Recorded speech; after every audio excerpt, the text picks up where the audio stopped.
안녕하십니까. 하나정보통신입니다. 이번 영상에서는 OK스포츠 기능 중에서 재고에 대해서 알아볼 겁니다. 자, 재고 기능 같은 경우에는 기본적으로 저희 하나정보에서 이제 출고되는 제품 중에서는 기능이 기본적으로 닫혀 있어요. 그 이유가 뭐냐 하면 이제 재고를 사용하지 않는데도 재고 사용을 해놓으면 기존에 있던 모든 제품들이 판매가 이루어지면서 마이너스 처리가 되겠죠. 그래서 정작 이제 재고를 사용할 때 혼동이 올 수 있으므로 기본적으로 닫혀 있습니다. 다른 OK포스들도 기본적으로 비슷하기 때문에 만약에 재고를 사용하시게 될 경우라면 해당 관리 업체에 이제 요청을 해서 재고 기능을 활성화시켜 주시면 됩니다. 자, 이제 내가 만약에 이제 재고를 사용을 한다. 그러면 우선적으로 이제 거래처 등록이라는 걸 해주셔야 돼요. 오늘 영상에서는 해당 이제 재고를 사용을 하시면서 먼저 거래처를 등록하는 것부터 배워보도록 할게요. 자, 거래처 등록은 판매창에서 하지 않습니다.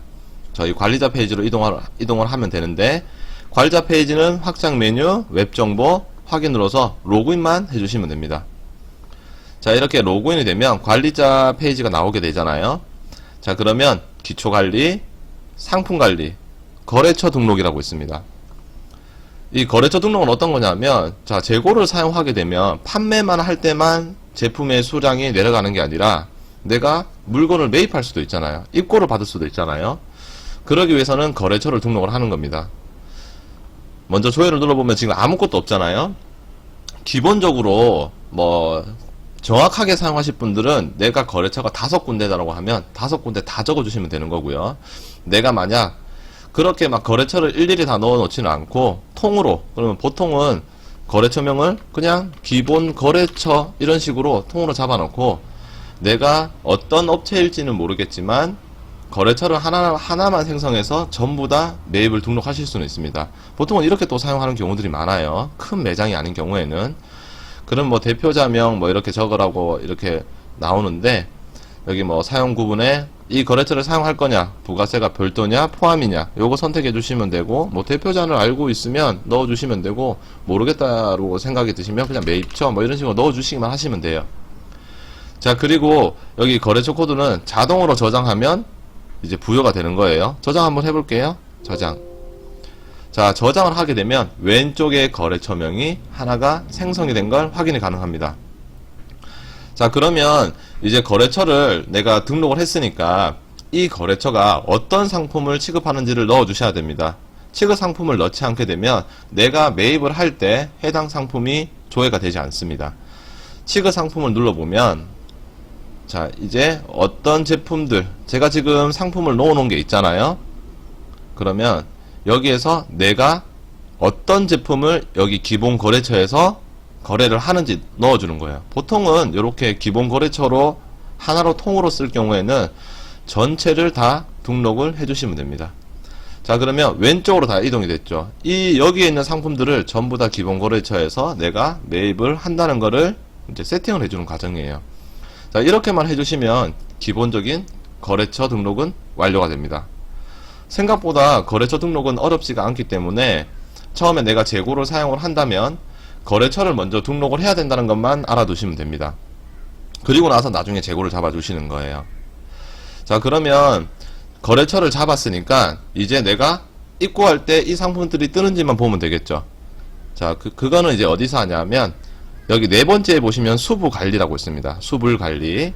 수불관리를 누르시고 나면 거래처 입출고 관리라고 있습니다. 자, 그러면 여기서 사입 반출 등록이라고 있습니다. 자, 기본적으로 큰 프랜차이즈가 아닌 이상은 그냥 사입 반출 등록을 누르시면 됩니다.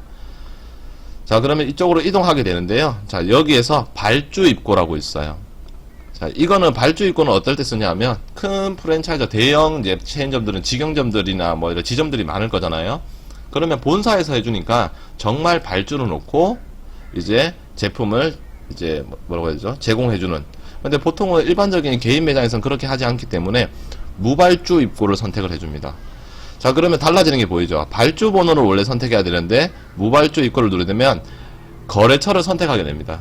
자, 얘를 누르면 어떤 거래처로 내가 입고를 잡겠냐? 지금 기본 거래처 하나밖에 없으니까 얘를 눌러주시면 되는 거죠. 그리고 저장. 자, 저장을 누르게 되면 왼쪽에 전표 번호가 부여가 되는 걸 확인 가능합니다. 자, 그리고 이제 입고 상품. 어떤 게 입고가 됐는지를 넣는 거예요. 이제 그러면 추가 변경을 누르시게 되면 내가 여기서 이름을 적어도 상관이 없고요. 그냥 조회 버튼 상품이 적다. 그러면 내가 등록, 이제 취급 상품으로 등록했던 모든 제품들이 이렇게 뜹니다. 자, 여기에서 내가 예를 들어서 고기가 들어왔다. 몇 개가 들어왔냐? 뭐 5개. 얼마에 들어왔냐? 뭐 1,000원. 이런 식으로 해서 저장만 눌러주시면 되는 거예요. 자, 저장에 대해서 요청을 닫아주시게 되면 지금 보면 원단가가 1,000원이고 수량이 5개인 게 확인되시죠? 그래서 그 부가세 포함 5,000원인 게 확인이 됩니다. 자, 그러면 다시 입고 정보로 넘어오면 확정 처리라고 있어요.